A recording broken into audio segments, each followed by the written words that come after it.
Moja najväčšia zbraň, asi by som si mala nechať pre seba tiež. Za mňa najväčší red flag na chlapoch je, keď followuje na Instagrame viac žien než mužov. A samozrejme, keď má zlý vzťah k rodičom alebo keď nemá rád zvieratá. A si tých followerov niekedy reálne počítala? Áno, ja občas mám taký...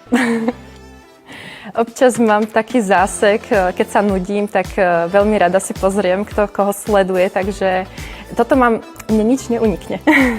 Do Růže pro nevěstu jsem se rozhodla přihlásit hlavně z toho důvodu, že zažiju určitě nové dobrodružství, nazbírám nové kontakty, nové kamarádství a zároveň si můžu i najít lásku pomocí reality show a myslím si, že bych konečně mohla být třeba jedna z těch prvních, co by ta láska mohla vydržet i díl než půl roku či rok. Čo sa týka balenia chlapov, tak na toto nepoužívam stratégiu, pretože ja som od narodenia poplatko a to si myslím, že mužom častokrát imponovalo, teda z minulosti, že keď usudzujem. Splnila som si vďaka modelingu aj svoj sen a mohla som pracovať pre Chanel v Dubaji, čiže teplá krajina, ešte aj moja obľúbená značka, to bolo že win-win.